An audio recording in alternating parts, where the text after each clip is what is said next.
యాకోబు పత్రిక 5వ అధ్యాయము 17వ వచనం. యాకోబు పత్రిక 5వ అధ్యాయం 17వ వచనం ఆయనకు పలకండి. ఏలియా మన వంటి స్వభావం గల మనుషుడే,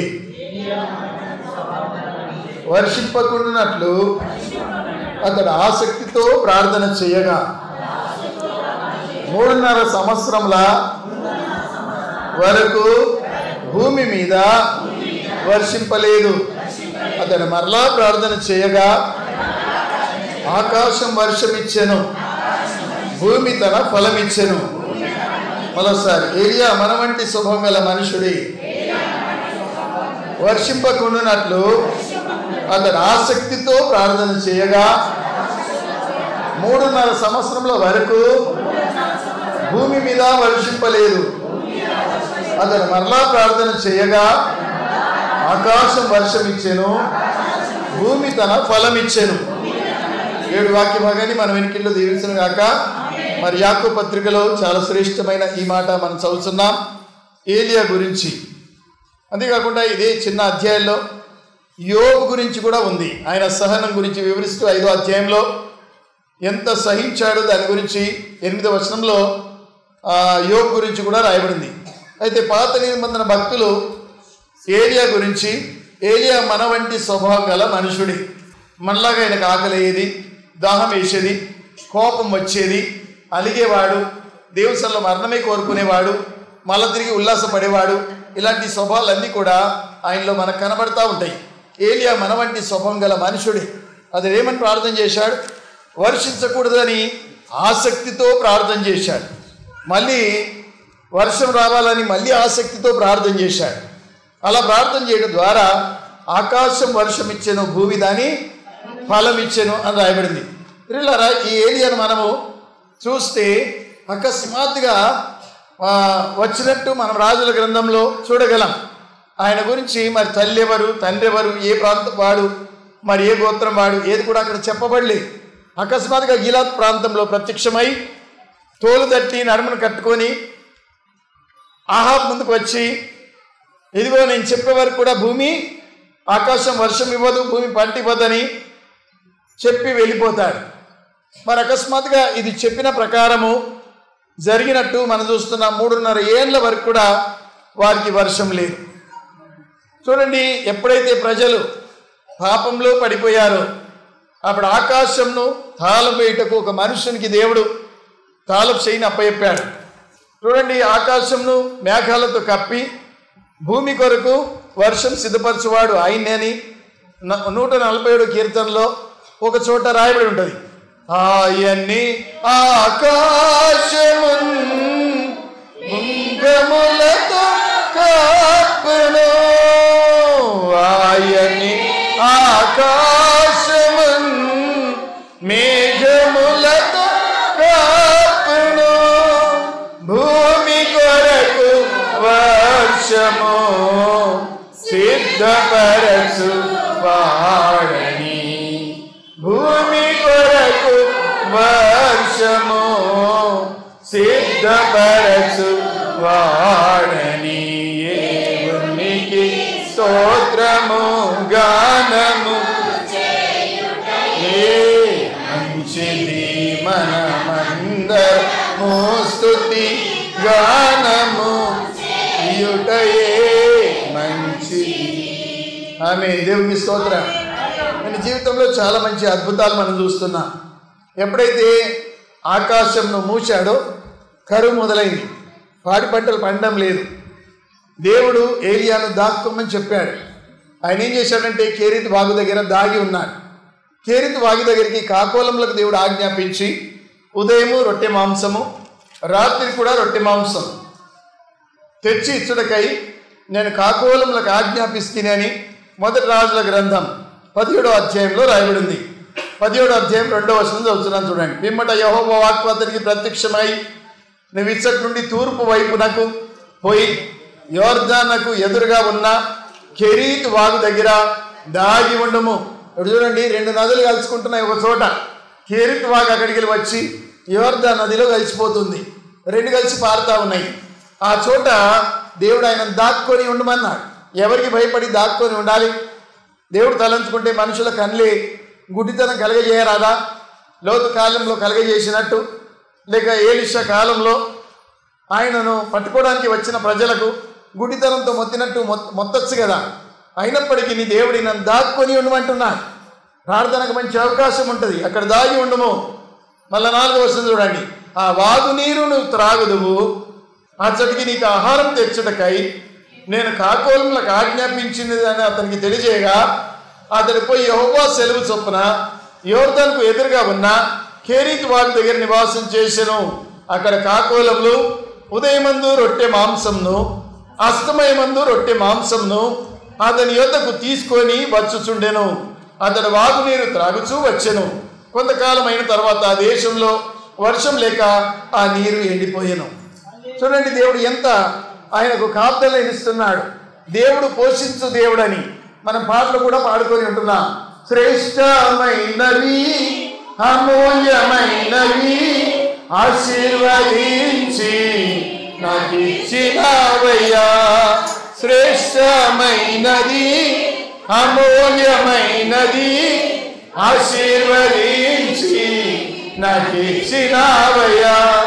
ఉదయము మొదలు సాయంకాలం వరకు, ఉదయము మొదలు సాయంకాలం వరకు నాకేమి కావలెనో చూచువాడవు, నాకేమి కావలెనో చూచువాడవు. తండ్రివి నీవే యేసయ్యా,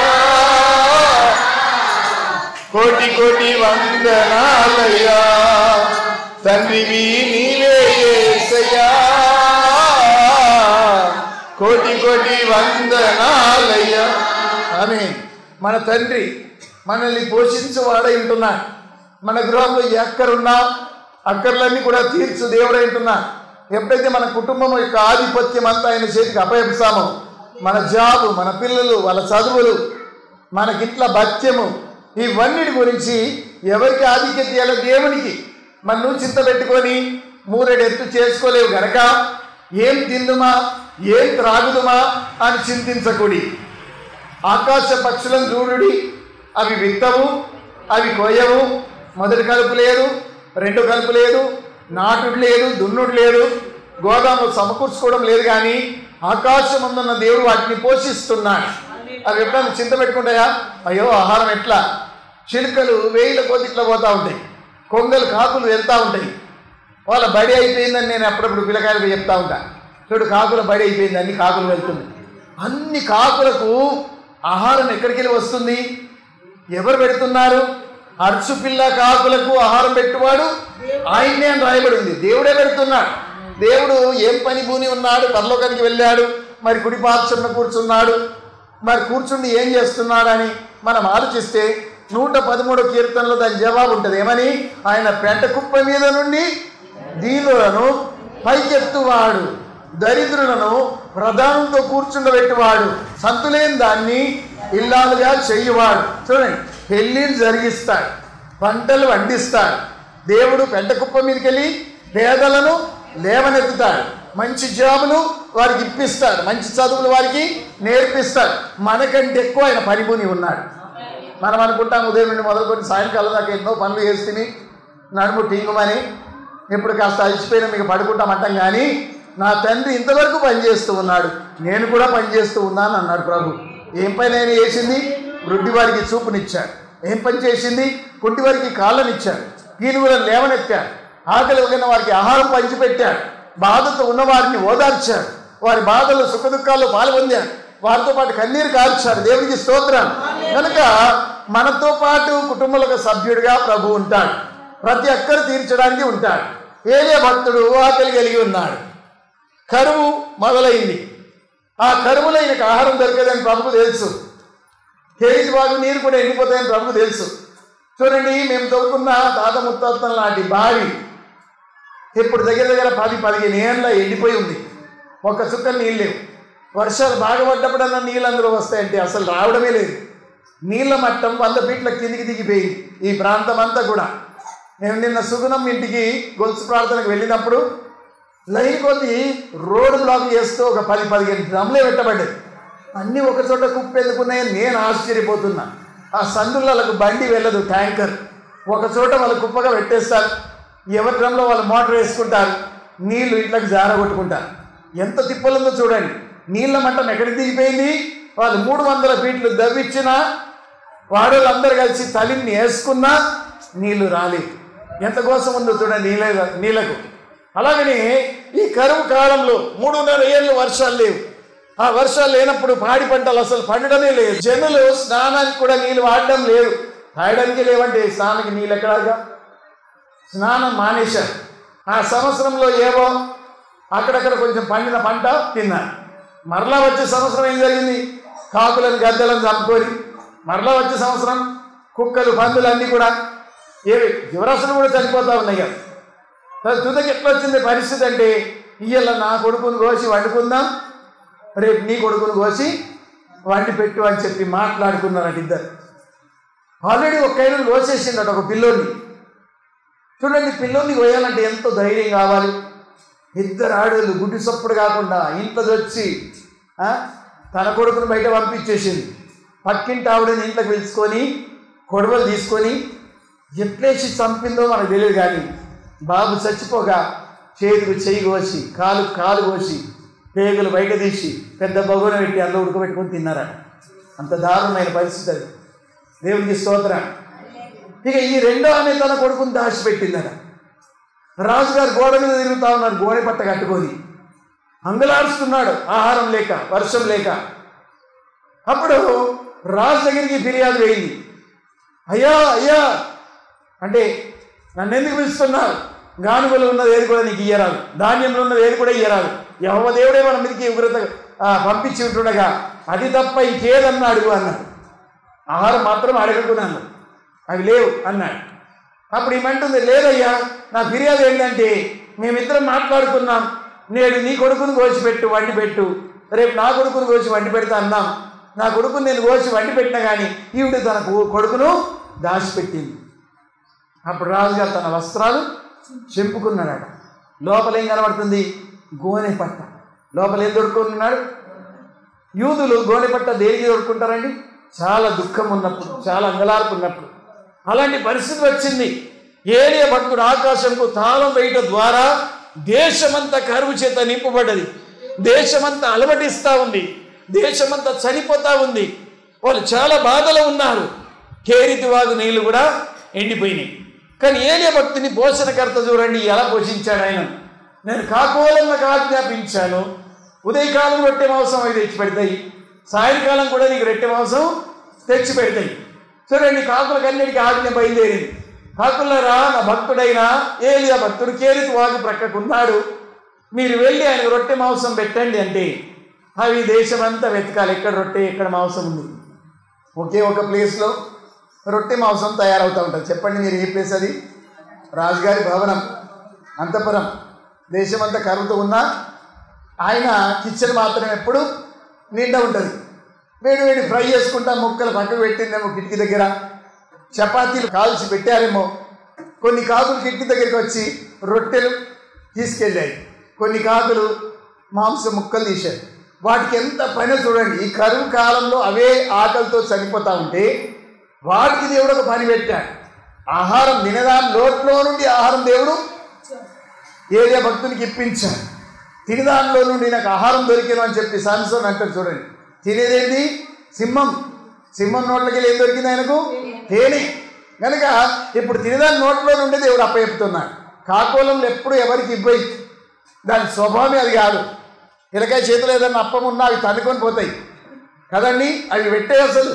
కానీ దాని స్వభావమే మార్చబడ్డది దేవుని మాట ద్వారా. స్వభావం మారిపోయిన తర్వాత అవి రొట్టెలు పట్టుకొని వస్తూ ఉన్నాయి, మాంసం ముక్కలు పట్టుకొని వస్తూ ఉన్నాయి. అవి వేగంగా వస్తున్నాయి. గాలిలో ఉన్న దయ్యాలు, కాకులారా మీకేమన్నా నెప్పి స్థిమితం లేదా? మీకే దొరకక మీరు వస్తూ ఉంటే ఎవరి కోసం మోసుకెళ్తున్నారు, ఎందుకు మోసుకెళ్తున్నారు అని దయ్యాలు అడుగుతూ ఉంటే, ఆ సమయంలో గిట్ట నక్క పాట పాడమని చెప్పినప్పుడు కాకి నోరు తెరితే అప్పం కింద పడ్డట్టు, ముక్క కింద పడ్డట్టు పడే. ఆ సమయంలో ఏం అనలేవి.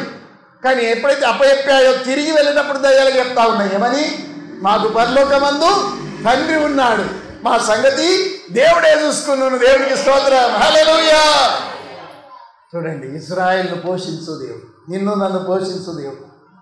ఆహారం సింహములు లేమి గలవై ఆకలి కొనను కానీ, చెప్పండి మీదది, యెహోవాను ఆశ్రయించు వారికి ఏ మేలు కొదువై ఉండదు. ఎక్కడ రాయబడింది? 34 కీర్తనలో ఒక చోటు ఉంటుంది, 5వ వచనం ఇతను. సింహాలు కూడా లేమి కలిగి ఉంటాయి. సింహం అంటే అడవికి రాజు కదా, రాజుకు ఏం కొరత ఉండాలి? అసలు అడవికే రాజు కనుక రాజుకు కొరతనే ఉండకూడదు. కానీ ఇప్పుడు సింహానికి కూడా లేమి గలవై ఆకలి కొనను కానీ, ఏ ప్రజలైతే దేవుని ఆశ్రయిస్తారో వారికి ఎప్పుడు కూడా కొదవంటూ ఉండదు. ఇప్పుడు కేరీతి వాగు ఎండిపోయింది. ఎన్ని రోజులు మాంసం తిన్నాడు, ఎన్ని రోజులు రొట్టెలు తిన్నాడు, కూసుండి బొర్ర పెరిగింది. ఏ భక్తునికి ఏం పని లేకపోయే కదా, రోజు మటన్ తినేసరికి మనిషి దొడ్డుగా ఆడ కడుపు నిండా ఆహారం ఆస్వాదించుడాలి అంతే, ఇంకేం మొట్ట పని చేసేది లేదు. అప్పుడు దేవుడు వాగు ఎండిపోయేటట్టు చేశాడు. వాగు నీరే ఎండిపోయిందంటే అప్పుడు కూడా దేవుడి మీద ఆయన ఆధారపడి అక్కడికి వెళ్ళి కదలకుండా ఉన్నాడండి, అక్కడనే నివసిస్తున్నాడు. అప్పుడు 8వ వచనం, 17వ అధ్యాయం 8వ వచనం చూడండి. 1 Kings 17:8. అంతటా యెహోవా వాక్కు అతనికి ప్రత్యక్షమై ఇలాగూ సెలవిచ్చెను, నీవు సీదోను పట్టణము సంబంధమైన సారెపత్ అనే ఊరికి పోయి అచ్చట ఉండము. నిన్ను పోషించుటకు అచ్చట ఉన్న యొక్క విధురాలికి నేను సెలవిచ్చి తిని. అందుకతడు లేచి సారెపత్ పోయి ఆ పట్టణము గవని యొద్దకు రాగా ఒక విధురాలు అతడ కట్టెలు ఏర్చుండు చూచి ఆమెను పిలిచి, త్రాగుడుకు పాత్రలో కొంచెం నీళ్లు నాకు తీసుకొని రమ్మని వేడుకొనేను. ఆమె నీళ్లు తేబోచుండగా అతడు ఆమెను మరలా పిలిచి, నాకు ఒక రొట్టె ముక్కను నీ చేత్తో తీసుకొని రమ్మని చెప్పాను. అందుకని నీ దేవుడైన యెహోవా జీవం తోడు, తొట్టిలో పట్టెడు పిండియు బుడ్డిలో కొంచెం నూనెయు నా యొద్ద ఉన్నవే గాని అప్పం ఒకటైనా లేదు అన్నాడు. చూడండి, వారే పుల్లలేరి ఆఖరి రొట్టె తిని ఇక మరణించాలని చెప్పి ఎదురు చూస్తూ ఉన్నారు. కరువులో వాళ్ళ ఊర్లో చాలామంది చనిపోయారు.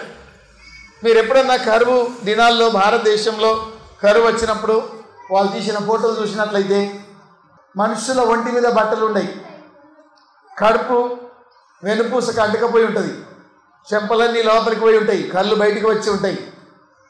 మనిషి పూర్తిగా పెనం ఎట్లా కనబడుతుందో మాడిపోయి అట్లే ఆ మనుషులు కనబడుతూ ఉంటారు.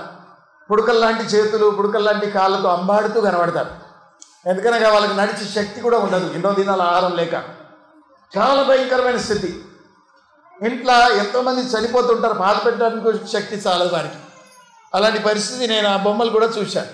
1971లో కరువు వచ్చింది మన భారతదేశానికి, అంతకుముందు ఎన్నోసార్లు వచ్చింది. ఆ కరువులో ఆహారం ఉండదండి. కరువులో చాలా పేద పరిస్థితుల్లో ఉన్నవారు చాలామంది చనిపోతూ ఉంటారు. అది ఇక్కడ చూస్తే సిద్దోన్ అనే పట్టణం 8వ వచనంలో, సిద్దోన్ అనే సంబంధమైన పట్టణంలో సారెపత్ అనే ఒక చిన్న పల్లెటూరు ఉంది. ఆ సారెపత్ ఊరు దగ్గర ఈ డెజర్ట్ ఎక్కడైతే కెరీతి వాగు ఉంటుందో దానికి 70 మైళ్ళ దూరం ఉంటుంది. 70 మైళ్ళు ఎలా నడిచిపోవాలి చూడండి. అప్పుడు రథాలు ఉన్నాయా, గుర్రాలు ఉన్నాయా? అయినా ఏరియా భక్తునికి లేవు, అవి ఉన్నప్పటికీ. కారు లేదు, ఆటోలు లేవు, కాళ్ళు నడకదు. 70 మైళ్ళు అనగా ఇక్కడ నుండి నిజామాబాద్ పట్టణం అంత దూరం. అంతకాలంలో నడిచేవారు మంది. కానీ ఇప్పుడు 70 మైళ్ళ దూరంలో ఏలియా నడిచాడు. ఎంత దాహం వేసిందో. కాకోలంలో తెచ్చే ఆహారం ఇప్పుడు లేదు. అక్కడికి 3 దినాలు ప్రయాణం పట్టిందో, 4 రోజుల్లో ఆయన నడిచి ఆ పట్టణంలో వెళ్ళగానే గవని యొద్ద ఒక ఆమె పుల్లలేరుతా ఉంది. నేను విధురాల్ని నిన్ను పోషించుటకు సెలవిస్తిని అంటున్నాడు.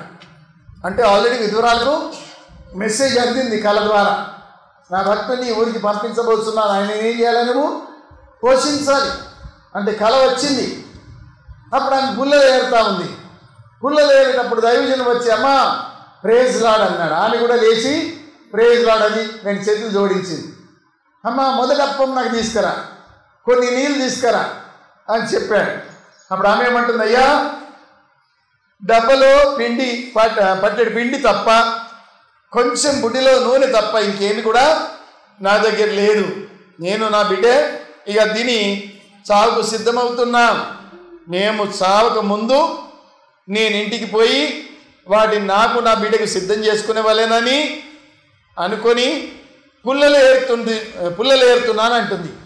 అప్పుడు ఏలియా భక్తుడు ఏమని సెలవిచ్చాడు చూడండి, 13వ వచనం. అప్పుడు ఏలియా ఆమెతో ఇట్లా, నేను భయపడవద్దు, పోయి నీవు చెప్పినట్లు చెయ్యము. అయితే అందులో నాకు ఒక చిన్న అప్పం మొదట చేసి నా ఎదురు తీసుకొని రమ్ము, తర్వాత నీకు నీ బిడకును అప్పము చేసుకొనుము.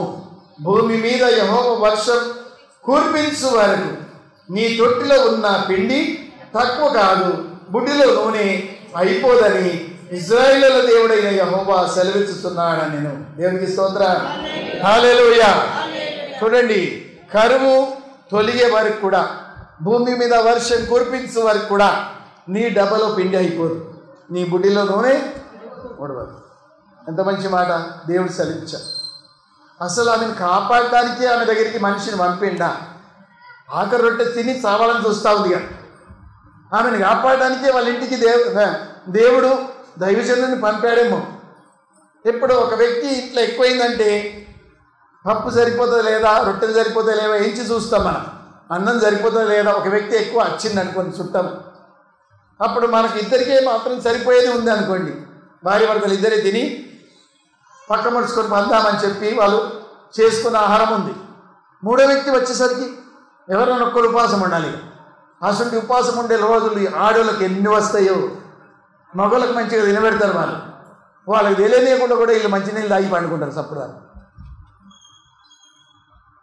ప్రేమ గల భర్త అయితే నువ్వు వేసుకో, నేను కూడా వేసుకుంటా, నాకు కూడా మనం ఇద్దరం కలిసి తిందామంట. లేకుంటే లేదండి మీరు ముందు తిని పండుకోండి, నాకు పనులు బాగున్నాయి, ఆయనకు ముందు వేసేసి ఆయన పండుకున్న తర్వాత అంట్లన్నీ తోమి ఇల్లంతా శుభ్రం చేసుకొని మళ్ళీ మరో దినం కోసం పనులన్నీ ఏర్పాటు చేసుకొని ఆమె ఉపాసంతో పడుకున్న రోజులు ఎన్నో ఉంటాయండి. దేవునికి స్తోత్రం. ప్రేమ అలాంటిది. భర్తకు సంపూర్ణంగా, పిల్లలకు కూడా సంపూర్ణంగా కడుపు నిండా పెట్టాలి, తనకున్నా లేకున్నా. అందుకే ఆమెకు ఎన్నో పేర్లలో ఒక పేరు ఏముంటుంది, అన్నపూర్ణ. అంటే అన్నం సమృద్ధిగా వడ్డం చేసి పెట్టడావిడ ఇల్లాలు, అన్నపూర్ణ. చూడండి, దేవునికి స్తోత్రం, హల్లెలూయా. అయితే ఈమె అలా తిని పడుకోవాలని చెప్పి అనుకుంటుంది. అంతలో దైవజనుడు వచ్చి, అమ్మా నీకు తక్కువేం కాదు, నువ్వు పెట్టు అని చెప్పి అడిగాడు. అప్పుడు ఏం జరిగింది, వాళ్ళ డబ్బలో పిండి అయిపోలేదు, బుడ్డిలో నూనె కూడా అయిపోలేదు. మరి శ్రమ తప్పే ఆమె కష్టాలు వచ్చినాయి. అకస్మాత్తుగా ఆ బాబు ఏమైపోయాడు, చనిపోయాడు. ఆ బాబుని తీసుకెళ్ళి ఆ గదిలో పరుండబెట్టి ఈమె బయటకు వచ్చి ఏమంటుందంటే ఏలియా భక్తులతో, 18వ వచనం, నా పాపం నాకు జ్ఞాపకం చేసుకుంటకు నా కుమారుణ్ణి చంపుటకై నా ఎదుకు వస్తివా అని మనవి చేశాను. చూడండి ఏం సాగుతుందో. కొంతమంది ఆలోచన లేకుండానే మాట్లాడతారు కదా. దైవం రాకపోతే ఆనాడు చచ్చిపోయేది కదా. ఆఖరి రొట్టె తిని నీళ్ళు తాగి చనిపోయేది. కానీ ఇప్పుడు ఇన్నేళ్ళు బతికింది. 3.5 ఏళ్ళ కరువు ఉంది. ఎన్ని రోజులు వీళ్ళు ఇంట్లో మనకు చెప్పబడలేదు. అయితే ఇన్ని రోజులు బ్రతికినప్పుడు ఏమంటుంటుంది, నా పాపం నాకు గుర్తు చేయడానికి నన్ను చంపుటకై నా ఎదుగు వస్తివా అని అడుగుతాను. అంటే పాపం గుర్తు చేసుకొని పశ్చాత్తాపడి దాన్ని దిద్దుకోవాలి. అవునా కదా? విధురాలుగా ఉన్నది. మరి ఏ పాపం జరిగిపోయిందో ఏ కాలంలో మనకు తెలియదు. ఆమె గుర్తుకొచ్చింది. అది నా పాపం నాకు గుర్తు చేసి నా కొడుకుని చంపేటందుకు నా ఇంటికి అత్తివా అంటుంది. అయ్యో నేను పాపిని ప్రభువా, ఈ కష్టాలన్నీ నాకు యోగ్యమే, మరి నేను చేసిన పొరపాటును బట్టి ఈ కష్టాలు నాకు వచ్చాయి, ఈ రోగాలు వచ్చాయని గుర్తు చేసుకుంటూ వాళ్ళు ఏళ్ళ మీద ఎంచమందం చాలా తక్కువ ఉంటారండి. ఏదన్నా కష్టం వచ్చినప్పుడు దేవుని దూషించడం ఎక్కువ ఉంటారు కదండి. దూషణ మాటలు, ఇంత గొప్ప దేవుడు నువ్వు నాకు ఉండగా ఈ కష్టం నాకెందుకు వచ్చే, నువ్వు అసలు ఉన్నావా లేదా, నీ కళ్ళకు నేను కనబడుతున్నాను లేదా, ఇలాంటి దూషణ మాటలు పలికేటోళ్ళు చాలామంది ఉంటారు. అందులో ఈవిడ ఒక ఈమెమంటుందంటే నా పాపం నాకు గుర్తు చేయడానికి వస్తేవా అంటే ఈమె పాపం చేసిందని గుర్తు ఈమెకు. దానికోసం బాబు చనిపోయిందని కూడా గుర్తు. ఇప్పుడు ఏమన్నా నేరం మోపుతుంది, అది గుర్తు చేసడానికి వచ్చినావా, నా కొడుకుని చంపేదానికి వచ్చినావా నువ్వు అని చెప్పి నేరం మోపుతా ఉంది. ఆయన ఏమనలేదు. అప్పుడు ఆ బాబుని తీసుకుపోయి తన కౌగిట్లో ఉంచుకొని పై అంతస్తుకు తీసుకుపోయి ఆ గదిలో పరుండబెట్టాడు. ఇద్దరికి కూడా దైవజనులు పై అంతస్తులు ఉన్నాయండి. ఈయన శిష్యుడు కూడా పై అంతస్తు ఉంది. మీకు తెలుసా? శనిమరాలు ఏం కట్టించింది ఎలీషా భక్తునికి? ఒక చిన్న గది చెప్పండి, ఇంకా మంచం వేసింది, బల్ల పెట్టింది, హీట్ వేసింది, దీపస్తంభం కూడా పెట్టింది, 4 వస్తువులు పెట్టింది అందులో. అయినా కూడా శనివరాలు కొడుకు చనిపోయినప్పుడు ఎక్కడ తీసుకెళ్ళాడు? తన గదిలోనికి. ఈయన కూడా పై అంతస్తులోనికి తీసుకెళ్ళి మంచం మీద పరుండబెట్టారు. బహుశా ఏలియా భక్తుడికి పై అంతస్తు ఇచ్చింది విధురాలు. తన కొడుకు తానిద్దరే ఉన్నారు కనుక కింది అంతస్తులో వాళ్ళిద్దరు ఉండగా ఎన్ని గంటలన్నా అయ్యగారు పైన ప్రార్థన చేసుకోవచ్చు, డిస్టర్బెన్స్ ఉండదు. అయ్యగారికి మీద అంతస్తు అప్పయిద్దామని మీద అంతస్తు ఇచ్చారు. బహుశా వీళ్ళు తమ ఇంట్లోనికి దైవజనం చేర్చుకున్నాడు. ఎన్నో రోజులు దైవజనుడు వీళ్ళ ఇంట్లో ఉన్నాడు. ఆ ఊరికే దీవెనకరంగా మారాడు, ఆ ఇంటికి దీవెనకరంగా మారాడు. దేవుని బిడ్డలు ఎక్కడ ఏ ఇంట్లో కాపురం ఉంటారో ఆ ఇల్లు దీవించబడుతుంది, ఆ వాడ దీవించబడుతుంది, ఆ పట్టణమే దీవించబడుతుంది. దేవునికి స్తోత్రం. ఒక చోట యాకోబు ఏమంటాడు? లాభాన్ ఏమంటారు? నిన్ను బట్టి నా గృహమంతా దేవుడు దీవించనని శకునం ద్వారా తెలుసుకుంటుంది అంటున్నాడు. శకునంలో చూపించుకుంటే ఏం కనబడ్డది? వాళ్ళ ఇల్లంతా దీవించబడడానికి కారణం ఎవరు? యాకోబే. దేవునికి స్తోత్రం. నేనల్లుడే కారకుడు. హల్లెలూయా. పోతీఫరు కూడా ఏమన్నాడు? నిన్ను బట్టి నా ఇల్లు దీవించబడేను అని పోతీఫరు యోసేపుతో అంటున్నాడు. అంటే ఒక వ్యక్తిని బట్టి గృహం అంతా దీవించబడుతుంది. ఆ గృహంలో చాలా దుర్మార్గులు ఉంటారు, నరహంతకులు ఉంటారు, త్రాగుబోతులు ఉంటారు, పిలిచివారు ఉంటారు, వ్యభిచారులు ఉంటారు. కానీ ఒక్క దేవుని నమ్మిన బిడ్డ కూడా ఉంటుంది. ఆ బిడ్డ రోజు కన్నీళ్ళతో వారి కొరకు ప్రార్థన చేస్తారు. ఉదయం సాయంకాలం దీపంలో నూనె వచ్చినట్టు ఆ కళ్ళ పట్టి గారుతూ ఉంటాయి. వారి కొరకు విజ్ఞాపన చేస్తుంటుంది.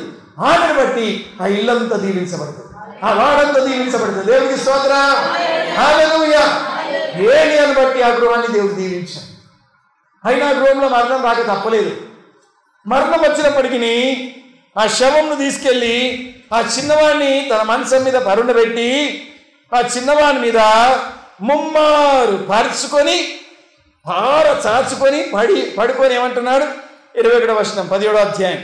నా దేవా, నా మొర ఆలకించి చిన్నవానికి ప్రాణం మరలా రానిమ్మని యెహోవాకు ప్రార్థన చేయగా యెహోవా ఏలియా చేసిన ప్రార్థన ఆలకించి చిన్నవానికి ప్రాణం మరలా రానిచ్చినప్పుడు వాడు బ్రతికెను.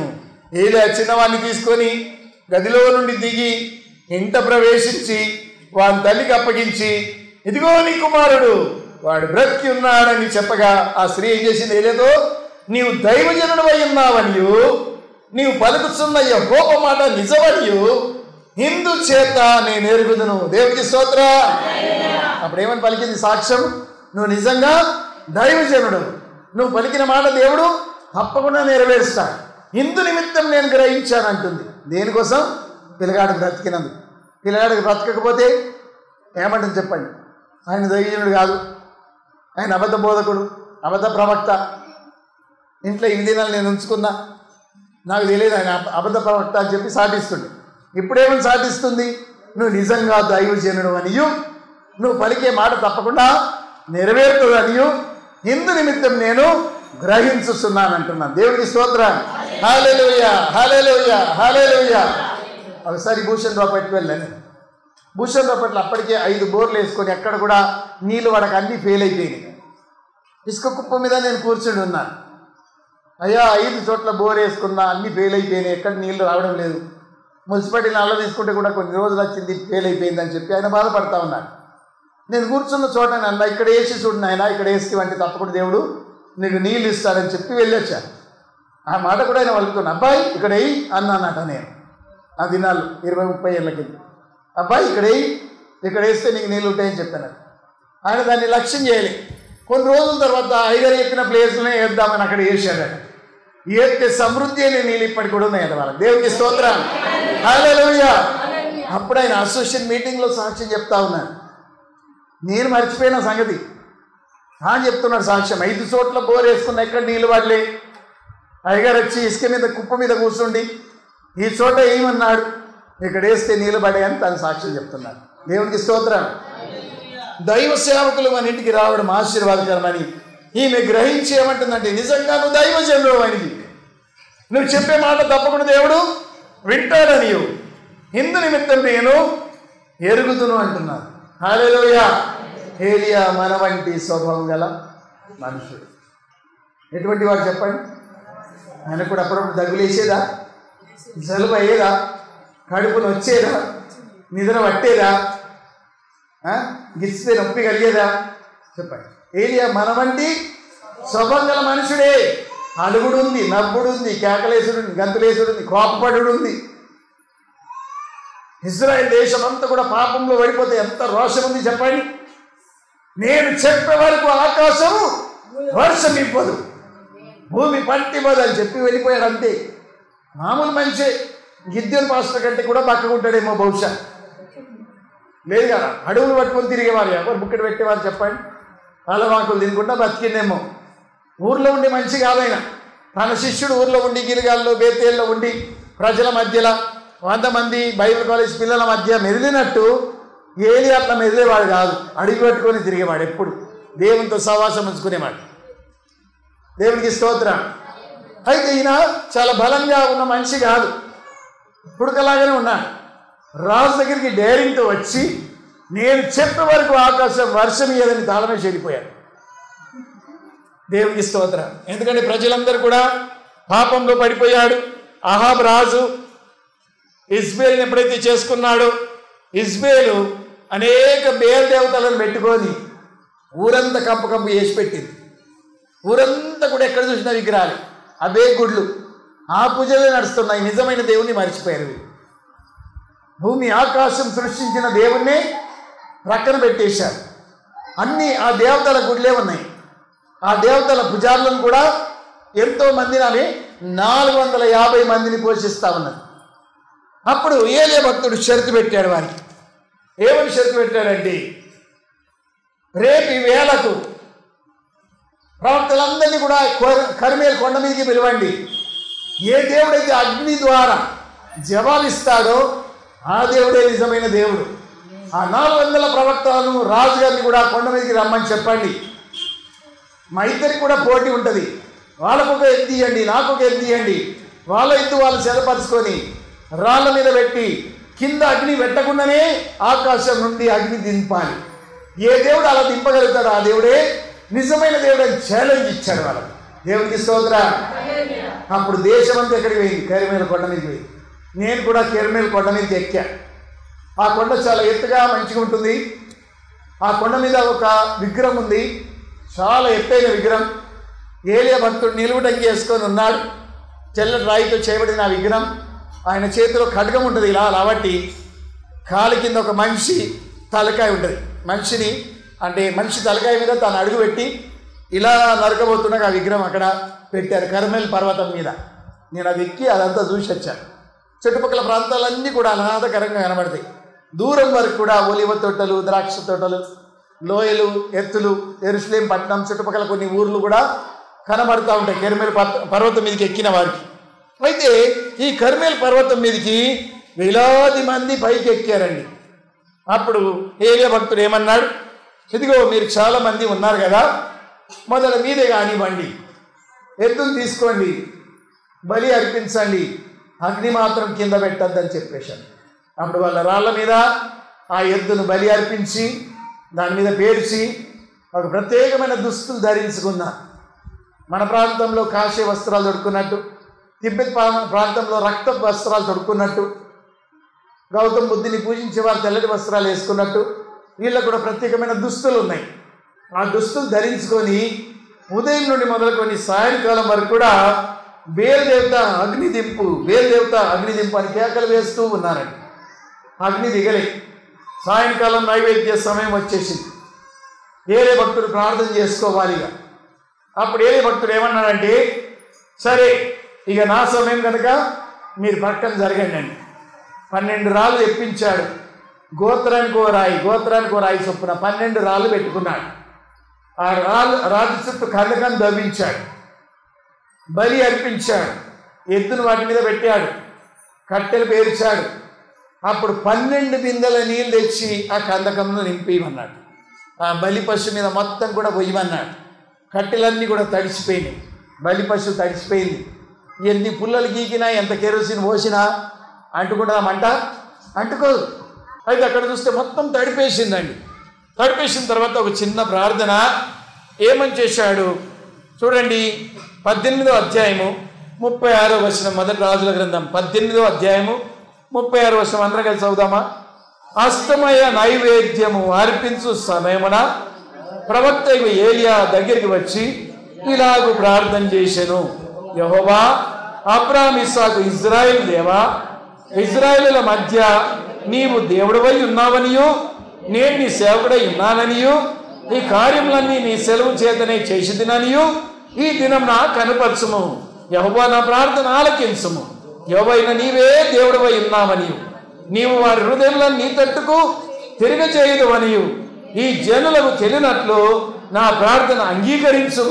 38 అందరు కలిసి అతడు ఇలాగు ప్రార్థన చేయుచుండగా యెహోవా అగ్ని దిగి దహన బలి పశువు కట్టెలను రాళ్లను బుక్కిని దహించి కందకమందున్న నీళ్లు ఆరిపోజేసెను. దేవునికి స్తోత్రం. చూడండి, ప్రార్థనకు ఒక సెకండ్ పట్టది, అంత చిన్న ప్రార్థన చేశాడు. మన ప్రార్థనలు కూడా మనం నేర్చుకోవాలి. ఏ సమయంలో ఏ ప్రార్థన అవసరము. నువ్వు ఒంటరిగా ఉన్నప్పుడు దీర్ఘకాల ప్రార్థన అవసరం.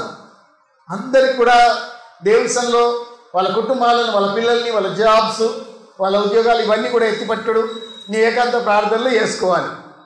ఏదన్నా గృహంలో అంశంకు ఇచ్చినప్పుడు ప్రార్థన చేయమని ఆ అంశమే ప్రార్థన చేయాలి, కానీ మిగతా అంశాలు ఎత్తకూడదు. దేవుడికి స్తోత్రం. హల్లెలూయా. ఒకసారి ఆహారం ముందు పెట్టి ప్రార్థన చేయమన్నారు ఒక దైవజనుని. ఆ దైవజనుని ప్రార్థన మొదలు పెట్టాడట. అమెరికాను దీవించు, యుగోస్లావియన్ దీవించు, చెకోస్లావియన్ దీవించు దేవా, దీళ్ళని దీవించు, వాళ్ళని దీవించు అంటే ఇక ఆమెనందామని చెప్పి వేచి ఉన్న దైవజనులు కనిపెడతా ఉన్నారు, కళ్ళు తెరిచి చూస్తూ ఉన్నారు, కళ్ళు మూసుకుంటున్నారు. ఈయన ప్రార్థన వడతలేదట. అప్పుడు అకస్మాత్తుగా కుక్క వచ్చి ఆహారం తినిపోయిందట. ఆమె నన్ను ముగించగా ఎట్లా జరిగింది, ఏం జరిగిందంటే నువ్వు చెకోస్లావియాకి వెళ్ళి యుగోస్లావియాకి వెళ్ళినప్పుడు కుక్క తినిపోయింది అన్నామని వాళ్ళు అంటున్నాడు. ఏ సమయంలో ఏ ప్రార్థన అవసరమో చాలా ప్రాముఖ్యం. మరి కొన్నిసార్లు ఏం జరుగుతుందంటే అకస్మాత్తుగా అందరు గుంపులుగా వచ్చి ముందు నిలబడి ప్రార్థనకు ఒక లైన్ కట్టగా సేవకుడు ఆలోచన చేయకుండానే గబగబా ప్రార్థన మొదలు పెట్టేస్తాడు. వాళ్ళకి ఏం అవసరం ఉందో అది కూడా వినకుండా ప్రార్థన చేసే సందర్భాలు ఎన్నో ఉంటాయి. నాకు కూడా ఎన్నో ఉన్నాయి. ఒక ఆవిడే కడుపుతో వచ్చింది. ఆమె కోసం ప్రార్థన చేశాడు. ప్రభా, ఈ గర్భఫలాన్ని ఆశీర్వాదించు, సుఖకాలము దయచేయండి. అయ్యా, నేను విధురాలనయ్యా, నా కడుపులో గడ్డ అయిందయ్యా, గడ్డ కోసం ప్రార్థన చేయమని వచ్చింది అని ఆమె అంటున్నారు. ఆ గడ్డకు ఈయనేమని ప్రార్థన చేశాడు, సుఖకాలము దయచేయండి. జనగణ మనం ఆడినట్టే ఆ ప్రార్థన మొదలైందని. చూడండి, దేవునికి స్తోత్రం. అలా కాకుండా ఆలోచించాలి. ఈ సేవకుడు ఎంత చిన్న ప్రార్థన చేశాడు, బేల్దేవత పూజారులు ఎంత పెద్ద ప్రార్థన చేశారు. ఉదయం నుండి మొదలుకొని సాయంత్రం దాకా వాళ్ళని వాళ్ళు కోసుకుంటా, వాళ్ళని వాళ్ళు గాయపరుచుకుంటా, బేల్దేవత అగ్ని దింపని గంతులు వేసినప్పటికీ ఆ ప్రార్థన జవాబు రాలి. అక్కడక్కడ బస్ స్టాండ్లలో వేయింగ్ మెషిన్ ఉంటుంది చూడండి, మన బరువు జోకే మెషిన్. దాని మీద నిలబడి బాగా దుంకుతే చిట్టి వెళ్తుందా నువ్వు ఇంత బరువు అని? దానికి తగిన నాణ్యం వేయాలి. ఆ చక్రం తిరుగుతుంది. దాని మీద మనం నిలబడగానే ఆ చక్రం ఎప్పుడైతే తిరుగుతుందో, ఎప్పుడైతే ఆగిపోతుందో అప్పుడు రూపాయి బిళ్ళ తీసి దాన్ని లేస్తేనే నువ్వు ఇంత 52 కిలోల బరువు ఉన్నావు, చాలా హ్యాండ్సమ్ ఉన్నావు, నీకు మంచిగా జరుగుతుంది, వెనక ఏదేదో రాసి ఉంటుంది. ఆ చిట్టి వస్తుంది. ఒకవేళ రూపాయి బిల్లు లేకపోతే పొద్దునుండి సాయంత్రం వరకు దుక్కినా అందులో చిట్టి బయట రాదు. దానికి ఏది కావాలో తెయ్యాలి. ప్రార్థనలు కూడా అంతే. దేవుడికి స్తోత్రం. చూడండి, ఒక్క సెకండ్ ప్రార్థన పట్టలేదు. ప్రభువా, నువ్వు దేవుడవై ఉన్నావని, నేను నీ సేవకున్నాను, అగ్ని దింపి తెలియజేయి. ఎంత ప్రార్థన, ఎంత టైం పట్టింది చూడు. నీవే దేవుడవని, నేనేమో నీ సేవకున్నని తెలియజేయి. అంతే, అగ్ని దింపు అంటే దేవుడు ఎవరు? దేవుడు దహించు అగ్ని అయి ఉన్నాడని హెబ్రీ పత్రిక 12వ అధ్యాయము 29వ వచనము రాయబడింది. ఎవరు మన దేవుడు? దహించు అగ్ని అట. చదవండి భాగం. దహించు అగ్ని, హెబ్రీ పత్రిక 12:29.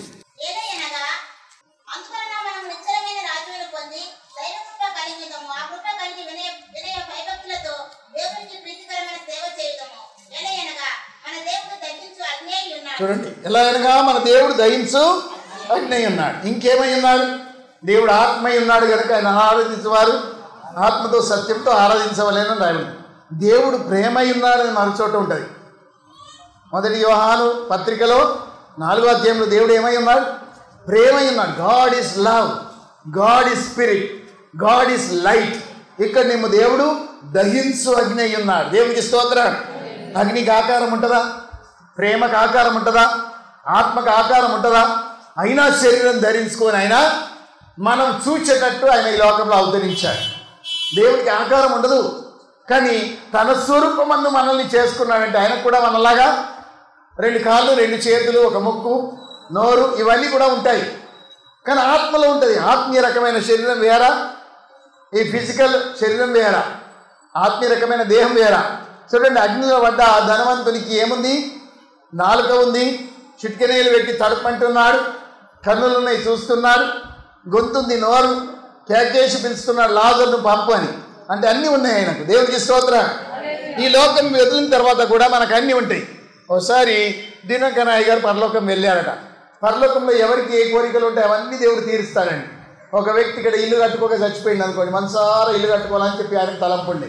తలరాతి పెట్టుకోవాలా, సింక్ ఒక వైపు ఉండాలి, డైనింగ్ హాల్ ఒక వైపు ఉండాలి, 4-5 గదులు ఉండాలి, పెద్దోడు వస్తాడు, 2వ వాడు వస్తాడు, 3వ వాడు వస్తాడు, అలా భార్యలతో పాటు ఉండేటువంటి గదులు ఉండాలా.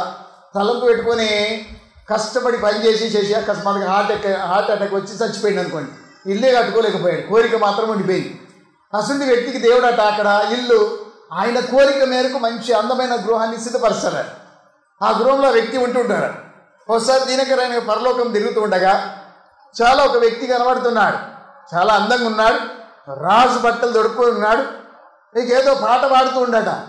ఆ పాట పాడి ఈ సితార వాయిస్తూ ఉన్నాడట. దినమంతా పాట పాడుతూ ఉంటున్నాడు. ఎవరి వ్యక్తి అని ఆలోచన చేస్తే ఆయన దావీదు రాజు అని బయటపడ్డది. ఆ రాగమట కొట్టంలో బర్రె అరిచినట్టే ఉంటుందట. చాలా భయంకరమైన రాగం, కకరగా కకరగా ఏదో వాడుతూ ఉంటాడట. మన వైపు రాగాలు ఎంతో మధురంగా ఉంటాయట. అది వినసంపుగా అస్సలు లేదట ఆ రాగం. అయినప్పటికీ ఆయనకు దేవుడు ఏమిచ్చాడు? ఏం చేయాలనుకుంటున్నావు నాయనా అంటే, అయ్యా నేను దినమంతా భజించాలనుకుంటున్నాను అంటే, సరే ఇక్కడ నువ్వు ఉండు, వారి దినమంతా నన్ను కొనియాడని చెప్పి ఒక గది ఇచ్చేసాడు దేవుడు ఆయన. ఆ గదిలో ఉండి దినమంతా దావీదు రాజు దేవుణ్ణి స్తోత్రం చెప్తూ ఉంటాడట. దేవునికి స్తోత్రం.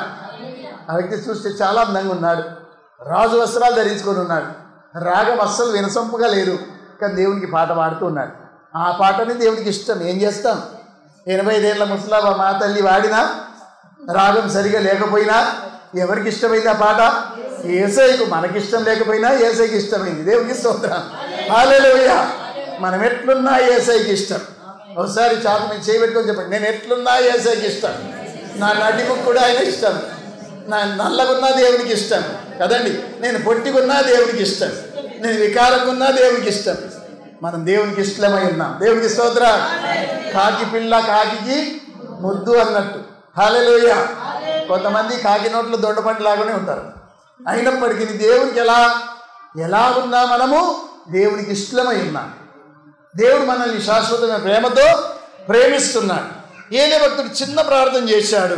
వెంటనే ఆకాశం నుండి అగ్ని దిగి దహన బలి పశువును, కట్టెలను, రాళ్లను, బుగ్గిని దహించి కందకం అందున్న నీళ్ళను కూడా ఏం చేసింది? ఆరిపోయింది. కందకం చుట్టూ నీళ్ళు ఉండే కదా 12 బిందెలు నీళ్ళు పోయబడ్డాయి. 3 సార్లు 4 బిందెలు చొప్పున దాని మీద పోశారు. ఆ నీళ్ళు అట్లున్నాయి. ఆ నీళ్లు కూడా అగ్ని దహించేసింది. ఇది చూడండి, పొయ్యి కింద మనం మంట పెడితే మంట ఇట్లా పైకి వస్తుంది. ఆ మంట ఎట్లా పోయింది? పైనుండి కిందికి వచ్చింది ఆ మంట. కిందికి వెళ్ళి మీదికి పోలేదు.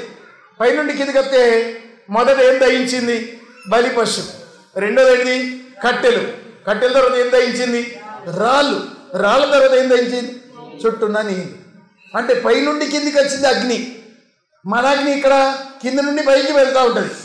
ఎవరన్నా పొయ్యి కింద మంట పెడతారా, పొయ్యి మీద పెడతారా? బొగరి మీద. చెప్పండి. హల్లెలూయా. అయితే ఈ అగ్ని మామూలు అగ్ని కాదు, దేవుడు దహించు అగ్ని అయి ఉన్నాడు. దేవునికి స్తోత్రం. తప్పట్లు కొట్టండి ఒకసారి. హల్లెలూయా. మన దేవుడు దహించు అగ్ని. హల్లెలూయా. మన దేవుడు యెహోవాయే, ఎల్లవేళలా సహాయుడు. ఆమేన్. దేవుడు యెహోవాయే, ఎల్లవేళలా సహాయుడు. సైన్యములకు అధిపతి అయిన యెహోవా ఎల్ షదాయిగా సైన్యములకు అధిపతి అయిన యెహోవా ఎల్ షడాయిగా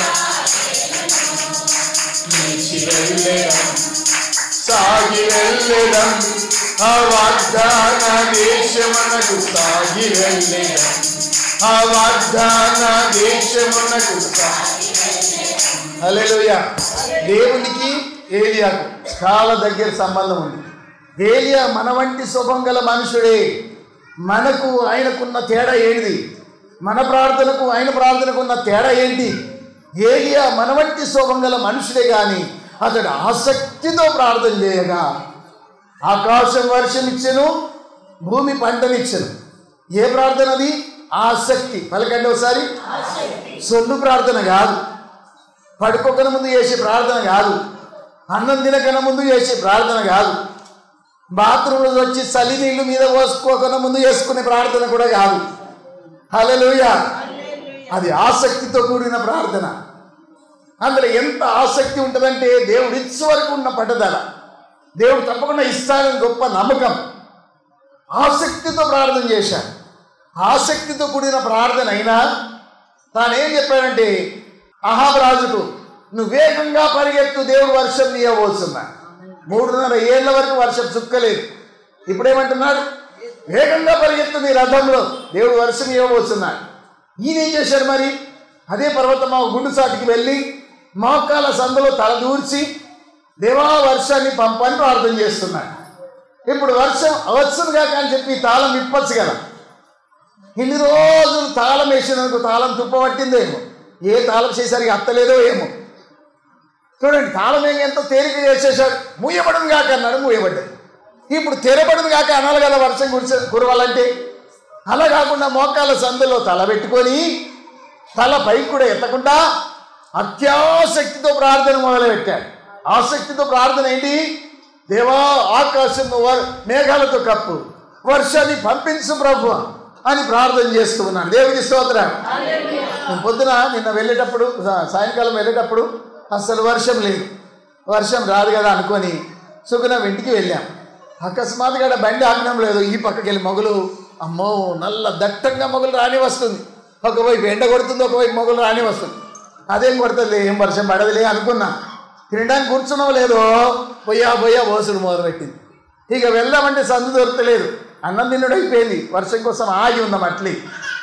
అప్పుడు నేను అక్కడ కూర్చున్నా, యోహన్ నా ప్రక్కకు జీవనం లోపలికి వచ్చినా అస్తలేదు. అమ్మ రా, మా సోఫా మీద జాగుంది కూర్చో అంటే ఇంటలేదు. బయట నేను నిలబడుతుంది. ఏ అయ్యా నీతో పాటు ఏం కూర్చుంటే నేను ఇక్కడనే ఉంటాను. అట్లే నిలబడి వర్షంకు తడిచిపోతాం, మా లోపలికి రా అంటున్నా. అయితే ఆ వర్షం ఆగింది. ఆ తర్వాత మేము బయట వెళ్ళామండి. అంటే వర్షము చూడండి రావాలని అయ్యగారు తల ఎక్కడ దూర్చాడు?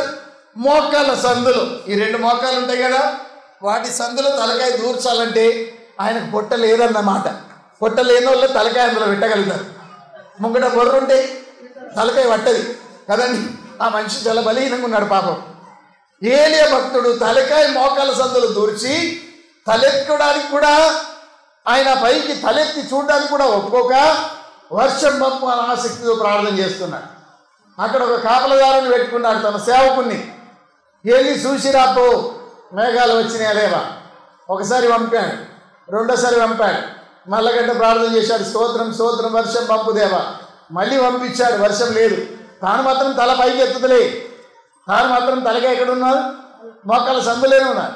మళ్ళీ ప్రార్థన చేస్తున్నాడు, ప్రభా వర్షం పంపించు. మళ్ళీ 3 గంట, 4 గంట, 5 గంట వర్షం రాలి. 6ఓసారికి 7ఓసారికి ఏం కనపడ్డది? అరిచేయి మందం మేఘం. మీ చేయి ఇట్లా పట్టుకోండి, గింతే మేఘం. ఆకాశంలో ఎక్కడైనా కనపడుతుందా? గింతే మేఘం అట. అరిచేయి మందం మేఘం సముద్రంలోకి వెళ్ళి ఇట్లా పైకి ఎత్తుతుందట. ఆ అరిచేతే ఎవరి చేతు? యేసయ్య చేతు. దేవునికి స్తోత్రం. అరిచేతు సముద్రంలోకి వెళ్ళి ఇట్లా పైకి లేస్తుంది ఆ మేఘం. అప్పుడు కాపలదారు అంటే ఆ సేవకుడు వచ్చి ఏమని చెప్పాడు? అయ్యా ఆకాశం సముద్రంలో నుండి అరిచేయి మందం మేఘం వస్తుందంటే ఆమేన్ అని ప్రార్థన ముగించుకున్నాడు. ముగించుకొని పరిగెత్తును మొదలుపెట్టాడు. ఆహురాజుకి ఏం చెప్పాడు? రథంలో ఊరుకు కుంభ వర్షం కురిపించబోతున్నాడు దేవుడు. కుండపోత వర్షం, బ్రహ్మాండమైన వర్షం కురిపించబోతున్నాడు, పరిగెత్తు అన్నాడు. అహాబు రాజు పరిగెత్తా ఉన్నాడు రథంలో. గుర్రాల కంటే కూడా వేగంగా ఎవరు పరిగెత్తారు? ఏలియా భక్తుడు దానికంటే ముందుగా పరిగెత్తిండట. అంటే ఎంత శక్తి ఉంది ఇప్పుడు లాంటి మనిషిలో చూడండి. అది ఎవరిచ్చిన బలం? దేవుడిచ్చిన బలం. కాకులు తెచ్చిన మాంసం, కాకులు తెచ్చిన రొట్టెలు, అది దీన్ని బాగా బలపడ్డారు. దేవునికి స్తోత్రం, హల్లెలూయా. దేవుడు బలపరిచిన వాళ్ళకు కిడ్నీలో రాళ్ళు ఉండవు, మోకాళ్ళ నొప్పులు ఉండవు, గుండెపోటు ఉండదు. గడక తిని గడ్డి వీకి బలపడ్డ మనుషులు అన్నిటికీ తట్టుకోగలుగుతారు ముసలోళ్ళు. ఇప్పుడు వాళ్ళు మంచి ఆరోగ్యంగా ఉన్నారు. మా ఆసుంటోళ్ళు అయ్యో షుగర్ వచ్చి, అయ్యో కిడ్నీలో రాళ్ళాయి, అయ్యో మోకాళ్ళు నొత్తుంది, నడుము గుంజుతుంది. ఇప్పుడు వయసు వాళ్ళకి ఇవన్నీ ఉన్నాయి. అప్పటి కాలపళ్ళు బలంగానే ఉన్నారు. మా ముసలవ్వ గంగవ్వ మక్కలు నమ్ముతుండే. హల్లెలూయా. చూడండి, వాళ్ళు బలంగా ఉండ్రి. సత్య వరకు కూడా చింతపండు కొట్టిందండి. ఆమెకు అప్పటికే దగ్గర 80 దాటిందో, మరి ఎంత దాటిందో కానీ అంగడి పోతుండే, చింతపండు పట్టుకొస్తుండే, మా కోసం సంవత్సరం కొరకు కొట్టి పెట్టుతుండే. రేపు సత్వానంగా కూడా చింతపండు కొట్టింది ఆమె, ఇతరులను తీసిచ్చింది. తర్వాత దవాఖానలో పడ్డది, నవ్వుకుంటా ప్రాణం విడిచింది. ఆమె ఎవరితో సేవ చేయించుకోలేదు. పాతకాలం మనుషులు బలంగా ఉన్నారు. దేవుడిచ్చు బలం అది. ఎవరికి యాకోబు దేవుడు సహాయుడగునో వారు ధన్యులు. దేవుడికి స్తోత్రం. ఏలియా భక్తుడు బలంగా పరిగెత్తాడు. గుర్రం కంటే కూడా వేగంగా, రథాల కంటే వేగంగా పరిగెత్తి ఆయన ఊరు చేరుకున్నాడు.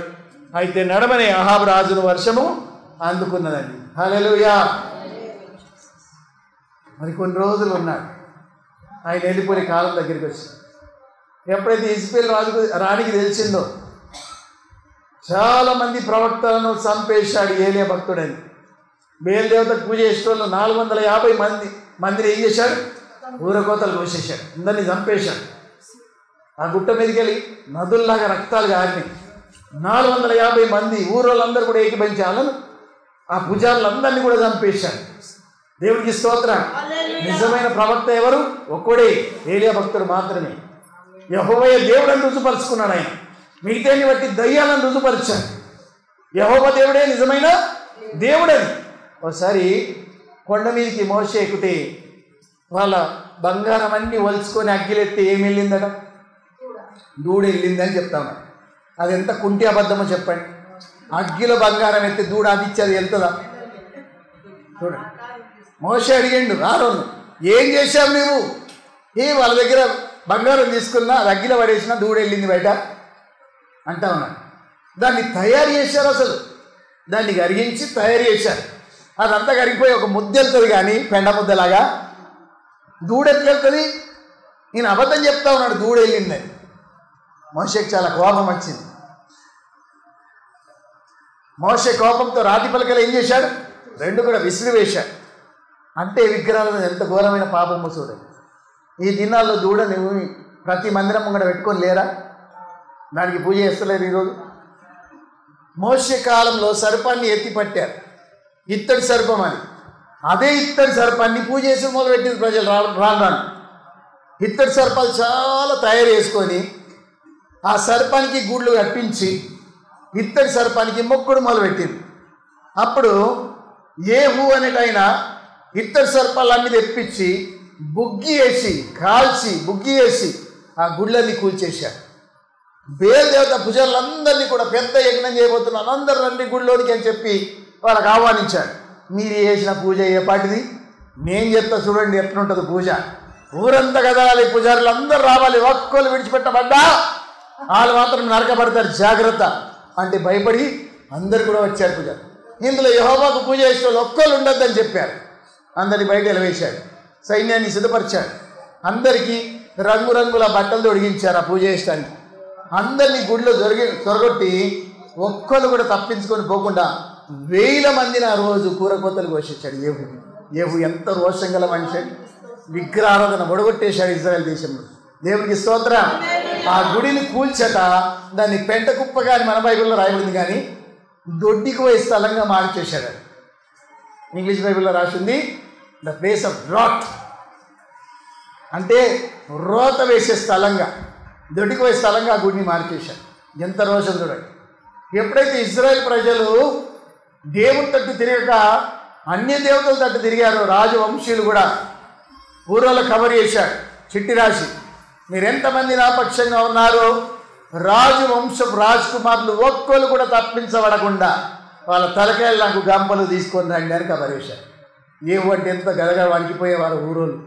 చాలా భయపడి, నక్సలైట్ కంటే ఎక్కువ భయం ఏవు అంటే. ఇప్పుడు ఏవు అని, ఏవును ఎవరు అభిషేకించారు? ఏలియాను అభిషేకించమంటే ఏలియా అభిషేకించలేదు. తర్వాత ఎవరు అభిషేకించారు? ఏలిషా ఏవును అభిషేకించాడండి. దేవునికి స్తోత్రం, హల్లెలూయా. ఆ పని ఏలియాకు అప్పయిపోయినాడు దేవుడు. ఆయన చేయలేకపోయాడు, రథంలో ఎత్తబడ్డాడు. ఆ తర్వాత ఇప్పుడు ఏలిషా ఆయనను అభిషేకించాడు. ఆయన తీసుకెళ్ళి గుర్రం మీద వేగంగా పోయి ఊరోళ్ళ కవర్ చేస్తే వాళ్ళు గంపలు ఎత్తుకొని వచ్చారు. ఏంటి అవి? అహాబు రాజు వంశపుల తలకాయలు. గుమ్మం దగ్గర 2 కుప్పలు పెట్టేశారు. ఇటు 35, అటు 35. గుమ్మలోకి వెళ్ళి వెళ్ళేటోళ్ళు వచ్చేటోళ్ళు అందరూ ఊర్లోకి వెళ్ళేటోళ్ళు ఆ కుప్పలను చూసి ఇది ఎవరు చేశారంటే ఏహూ రాజు చేశారు. ఎంత భయంకరమ చదువు. అసలు దారుణం మన కాలంలో ఎక్కడైనా జరిగిందా? మనకి వినబడలేదు కూడా. వేగంగా పరిగెత్తా ఉన్నాడు కొంతమంది యూత్స్ను తీసుకొని. అప్పుడు అహాబు రాజు భార్య ఎజ్బేల్ చూసింది కిటికీలకి వెళ్ళి. మొఖానికి ఏం పెట్టుకుంటుంది? రంగులు అని రాయబడింది. అంటే ఆ కాలం నుండే బ్యూటీ పార్లర్లు ఉన్నాయా? చూడండి, రంగులు పూసుకుంటుంది అలా ముఖానికి. ఎక్కడ గులాబీ కలర్ కనబడాలి, ఎక్కడ కొంచెం నలుపు కనబడాలి, ముక్కు ఎట్లుండాలి, కాటుకి ఎట్లుండాలి, రంగులు దిద్దుకుంటుంది ఆమె. ఈయన వెళ్ళాడు, నా పక్షంగా ఎంతమంది ఉన్నారని కేకేస్తే 2-3 తలకాయలు పైకి ఎత్తారట. ఆ దొరసాన్ని తీసి కింద ఎత్తేయండి అన్నాడు. అప్పుడు వెంటనే యెజబెల్ రాణి కింద ఎత్తేశాడు. గుర్రాల చేత ఆమెను దొక్కిస్తే ఆఖరికి మిగిలిన అరచేతులు, కాళ్ళు, కపాలమాట ఇవే దొరికినాయి. మిగతాంతా పెండ అయిపోయిందండి. కుక్కలు వచ్చి రక్తం నాకిపోయింది. ఎవరి ప్రవచనం అది? ఏలియా భక్తుడు బతుకుండగా చెప్పినుండే, నాబోతు రక్తం కుక్కలు నాకినట్టు నీ రక్తం కూడా కుక్కలు నాకును అని చెప్పిన మాట నెరవేరిందట. దేవునికి స్తోత్రం, హల్లెలూయా, హల్లెలూయా. మన దేవుడు గొప్ప దేవుడు. మన దేవుడు యెహోవాయే ఎల్లవేళలా సహాయుడు. మన దేవుడు యెహోవాయే ఎల్లవేళలా సహాయుడు. సైన్యములకు అధిపతి అయిన యెహోవా ఎల్ షడాయిగా ఏలును. సైన్యములకు అధిపతి అయిన యెహోవా ఎల్ షడాయిగా ఏలును. లేచి వెళ్ళెదం, సాగి వెళ్ళెదం, ఆ వాగ్దాన దేశమునకు సాగి వెళ్ళెదం. లేచి వెళ్ళెదం, సాగి వెళ్ళెదం, ఆ వాగ్దాన దేశమునకు. ఆమేన్, హల్లెలూయా. చూడండి ఎంత రోషం మన పితరు లోపల ఉందో విగ్రహాలంటే. మన పిల్లలకు మనకు అంతే రోషం ఉండాలి. ఏం కాదు, పిల్లకాయలు కదా, ప్రసాదం తింటే ఏం కాదు, పోయి తినరాని. ఇంత కొబ్బరి మొక్క దొరుకుతాయి, పుట్నాలు దొరుకుతాయి కదా, పోయి ఆయన ఇడిచిపెడితే బాధ అనేది దయ్యం లోపలికి వస్తుంది ఇంట్లో. మనము రోషం కలిగి ఉండాలి మన పిల్లల పట్ల. వాటి జోలికి మనం వెళ్ళనీయకూడదని మొదటి యోహాను పత్రిక 5వ అధ్యాయం 21వ వచనంలో నా వెనుక మీరు పలకండి. 5:21 మొదటి యోహాను పత్రిక లాస్ట్. చిన్నపిల్లలారా విగ్రహముల జోలికి పోకుండా జాగ్రత్తగా ఉండుడి. చూడండి, ఇది ఒక ఆజ్ఞ. చిన్నపిల్లలారా విగ్రహముల జోలికి పోకుండా జాగ్రత్తగా ఉండుడి. ఎవరికి చెప్తుంది మాట? ఆత్మలో చిన్నపిల్లలకు కూడా, పుట్టిన ఈ పిల్లలకు కూడా. తల్లులైన వారు ఆత్మలో ఎదిగిన వాళ్ళు వాటి జోలికి పోరు. కానీ ఎవరైతే క్రొత్తగా బాప్తిస్మం పొందిండ్రో వారికి ఈ సంగతి తెలియదు కదా, అన్నీ ఒకటే అనుకుంటారు వాళ్ళు. సూర్యదేవత బొమ్మలు ఉన్నాయి ఆ దినాలు, వాటిని తెచ్చి జంచి వేశారు. చంద్రుని బొమ్మలు ఉన్నాయి, నక్షత్ర రాశులను వారు పూజ చేసేవారు. తమ పిల్లల్ని అగ్ని దాటించేవారు. ఇంకా మనక్కడ పిల్లకాయని బలి ఎవరు అర్పించరు, కానీ ఆ కాలంలో తమ పిల్లల్ని బలి అర్పించేవారు. ఒక 10 మంది పుట్టింది అనుకోండి, ఒకరు దేవునికి బలి ఇద్దామని ఇచ్చేవారు కనికరం లేకుండా. ఎందుకు మొన్నటిదాకా కూడా చేతులు ఒక సంకలు ఒక పిల్లగాడిని ఎత్తుకొని, చేతులు ఒక పిల్లగాడిని కుంటోని పట్టుకొని ఆమె గంగ వైపు నడుచుకుంటూ వెళ్తున్నారు. దొరగారు అడిగిందట, అమ్మాయి ఏం చేయబోతున్నావు? దేవునికి బలి అర్పించబోతున్నాం. అయితే వద్దమ్మా అది తప్పు, అలాంటి పని చేయకూడదు అన్నాడట. ఏం వెళ్ళలేదు.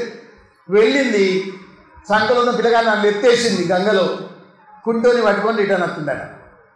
అప్పుడు దొరగారు అన్నారట, ఏందమ్మా మంచి పిల్లగాని నన్ను ఎత్తేసావు, కుంటి పిల్లగాన్ని నెంబర్ పెట్టుకొని వచ్చావు, అర్పించేది ఉంటే ఈ పిల్లగాన్ని అర్పించను ఉంటివి అని చెప్పి. అంటే మీ దేవునికి మేము అలాంటి కుంటి అర్పిస్తారేమో కానీ మా దేవునికి అట్లా ఇయ్యమన్నదట. మా దేవునికి కుంటి మేము ఇయ్యమంటుందట. ఏ కనికరం లేకుండా తల్లి గంగలు ఎత్తేసిందట తన మంచి పిల్లగాన్ని, దేవునికి బలి. ఎంత భయంకరమో చూడండి. ఈ కాలంలో కూడా ఉండే అగ్ని దాటించే వారి పిల్లలు. కానీ బైబిల్ ఏం చెప్తుంది? చిన్నపిల్లలారా విగ్రహముల జోలికి మీరు వెళ్ళమన్నారా దేవుడు? అక్కడికి పోయి చూసేస్తా ఏ సందులో పెద్దది ఉందో, ఏనుగు బొమ్మ ఏ సందులో చిన్నది ఉందో చూసేస్తా అని పిల్లకాయలు ఉరుకుతారు. వింటున్నారా పిల్లలు? విగ్రహాల జోలికి మీరు వెళ్ళద్దు. దేవునికి స్తోత్రం. పిల్లలందరూ ఒకసారి లేచి నిలబడండి, ఈ మాట పలకండి, విగ్రహాల జోలికి వెళ్ళము అనండి.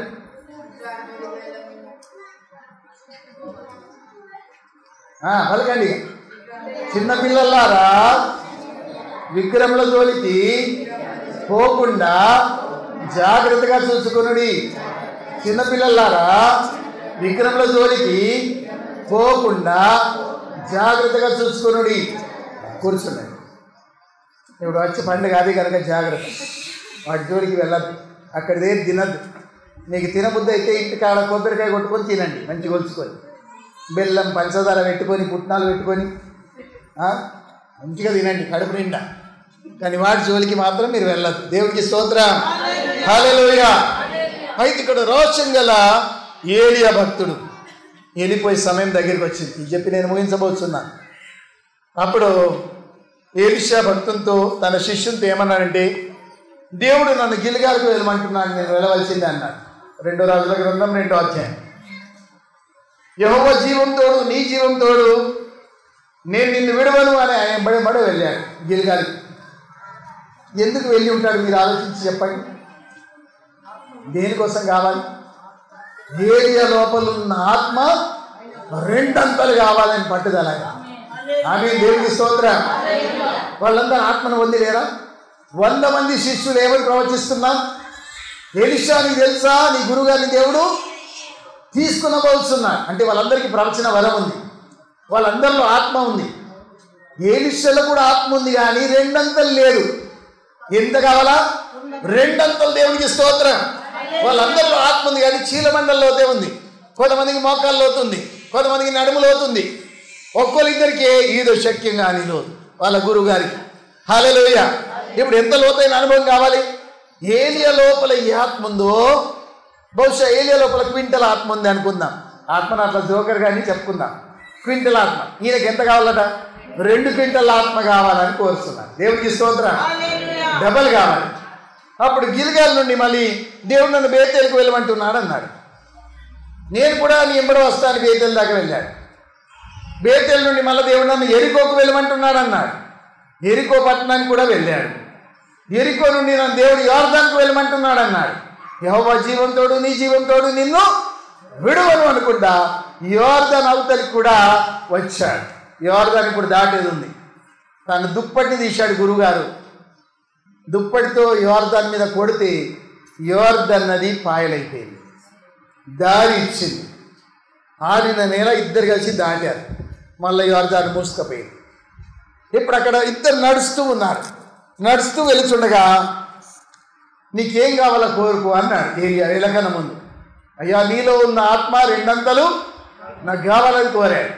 నువ్వు బహుగా కఠినమైంది అడిగావన్నాడు. సులువైందా? ఆత్మను పొందడం చాలా కఠినమైంది. దేవునికి స్తోత్రం. ఆత్మను పొందడం సులువు కాదు. ఉప్పని ఉదగానే ఆత్మ వచ్చేసింది. దాని ద్వారా కొన్ని కార్యాలు మాత్రం జరిగినాయి, కానీ నింపుదల కొరకు 10 రోజులు వాళ్ళు కనిపెడుతూ కూర్చున్నారు. అపోస్తలుల పాతకాల వాళ్ళు 10 రోజులు ఎడదెక్క స్తోత్రం చెప్తే అప్పుడు వాళ్ళ మీదకి పరిశుద్ధాత్మ దిగాడండి. పరిశుద్ధాత్మను పొందుకోవడం తేలిక కాదు, నింపుదల పొందుడు తేలిక కాదు. అది ఏం చేశారు? నేను వెళ్ళేటప్పుడు నువ్వు నన్ను చూడగలిగితే అది నీకు అనుగ్రహించబడును అన్నాడు. అకస్మాత్తుగా అగ్ని రథాలు, అగ్ని గుర్రాలు వచ్చేసాయి. పరలోకమందు గుర్రాలు కూడా ఉన్నాయి, రథాలు కూడా ఉన్నాయి. స్తోత్రం చెప్తామా? అవి ఎటువంటి రథాలు, ఎటువంటి గుర్రాలు? అగ్ని గుర్రాలట. దేవునికి స్తోత్ర. చూడండి, ఎలీషా భక్తుని ఎప్పుడైతే సైన్యం చుట్టేసుకున్నదో సిరియా దేశపు వాళ్ళు, ఎలీషా భక్తుడు ప్రార్థన చేశాడు, ప్రభువా వీని కన్నులు తెరవని. గేజీ లబోదీపం మొత్తుకుంటా ఉంటే గేజీ కన్నులు తెరబడ్డాయి. కన్నులు తెరబడగా ఏం చూశాడు? అగ్ని రథాలు, అగ్ని గుర్రాలు వారి చుట్టూ ఉన్నాయట. వారి చుట్టూ ప్రాకారంగా దేవుడు ఉన్నాడు. హల్లెలూయా. అంటే ఎలీషాని ఏం చేయజాలరు వాళ్ళు.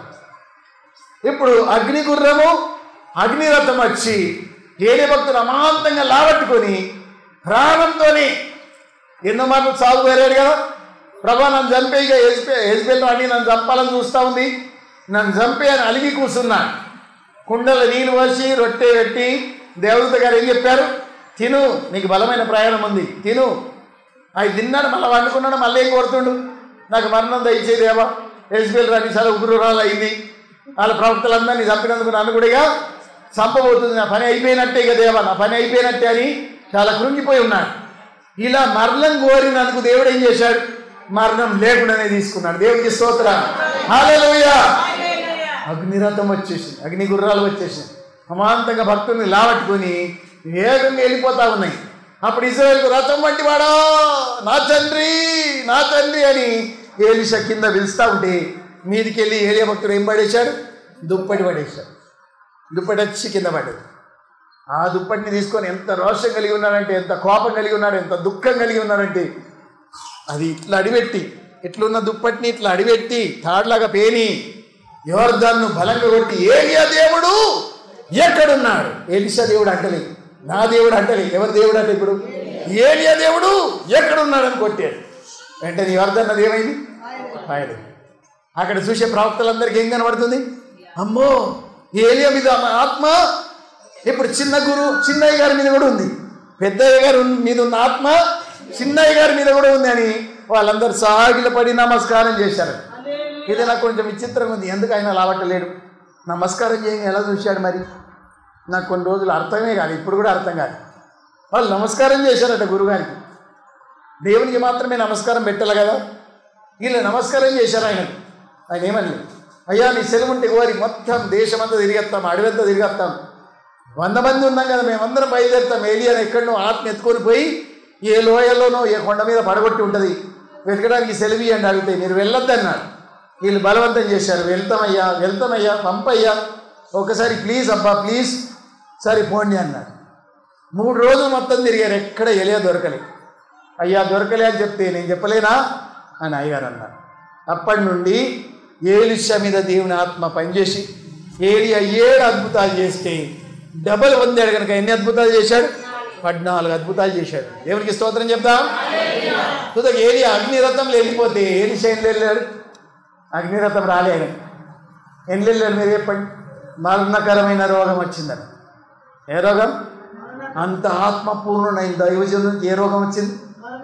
మరణంకు తీసుకుపోయే రోగం వచ్చిందట. మనకు కూడా వెళ్ళిపోయేటప్పుడు ఏ రోగాలు వస్తాయి? కరెక్టే కదా, మరణకరమైన రోగాలు వస్తాయండి. అవి కామన్. ఈ శరీరంలో మనం ఉన్నాం కాబట్టి అందరు నవ్వుకుంటా కన్ను ముయ్యమంటే ముయ్యరు కదా, రోగాల చేత పోతారు కొంతమంది. కానీ నువ్వేమని ప్రార్థన చేయాలి?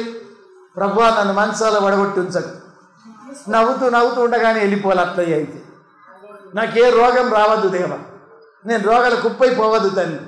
నీ వాగ్దానం నాకు ఉంది కదా, ముసల్తానంలో కూడా ఖర్జులు చెట్టు వలె మవ్వు వేస్తారని, చిగురిస్తారని, పక్షిరాజు వలె రెక్కలు దాపుతారని వాగ్దానం ఉంది. ఆ వాగ్దానం చొప్పున ముసల్తానం మందు కూడా 120 ఏళ్ళ వయసులో మోసే కన్ను క్షీణించలేదు, బలము తగ్గలేదు కనుక నాకు కూడా 120 ఏళ్ళు వచ్చినా బలం తగ్గద్దు, కంటి చూపు క్షీణించదు. ఈ ప్రార్థన చేసుకోవచ్చు మనం. దేవుడికి స్తోత్రం. ఈ ప్రార్థనలు మనం అడగచ్చు. హల్లెలూయా. రోగాలను తొలగించవచ్చు. చూడండి, మన దేవుడు జీవం గల దేవుడు. నువ్వు అడిగినట్టే జరుగుతుంది. నువ్వు అడగాల దాన్ని, ప్రార్థన చేయాలి.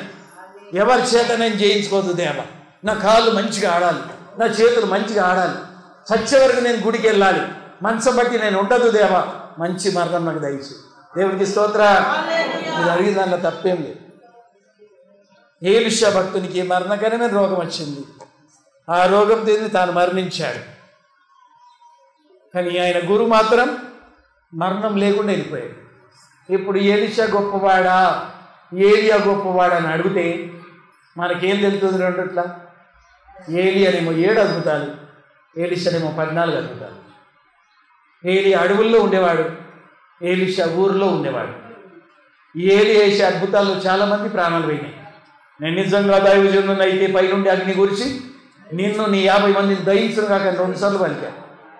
2 సార్లు పలికితే 102 మంది చనిపోయారు. 450 మందిని కూరకోతలు కోసేశాడు. చూడండి, ఎన్నో హత్యలు చేసిన మనిషి ఎలీషా. అదే ఈయన చూస్తే, అయ్యా పిండాలు పడిపోతున్నాయి, ఈ నీళ్ళు అవుతాయి, నీళ్ళు దయచేసి బాగు చేయండి అంటే ఊరి నీళ్ళు ఏం చేశాడు ఆయన? ప్రార్థన చేసి ఉప్పేస్తే నీళ్ళు మంచిగా అయిపోయాయి. కుష్ఠరోగులు వచ్చారు 4. కుష్ఠరోగులు మొరపెట్టుకొని కుష్ఠరోగులకు కుష్ఠరోగం తొలగించాడు ఆయన. ఎలీషా భక్తుడు. ఎలీషా భక్తుడు ప్రాణాలు కాపాడాడు కానీ ప్రాణాలు తీసుకోలే. ఎలీషా భక్తుడు దేశంలోకి కరువు వచ్చినప్పుడు చూడండి, దేశపులందరూ కూడా ఫిలిష్తీయులు చుట్టూ ఆవరించుకొని ఉండగా వారు ధాన్యం రూపాయికి 1 మానేడు పిండి రేపు 1000కు అమ్ముడు పోవును అన్నాడు. ఆ రోజుల్లో రేట్ ఏముంది చెప్పండి? వాటి పావురపు రెట్టని గాడిద తలకాయని 80 రూపాయలక, గాడిద తలకాయ 80 రూపాయలకు అమ్ముడు పోతుంది ఆ కరువు దినాలు. పావురపు రెట్ట, ఆ రెట్టలో కొన్ని గోధుమ ఇత్తులు మిగులుతాయి కదా, ఆ రెట్టనే 5 రూపాయలకు పావురపు రెట్ట అమ్ముడు పోతుంది.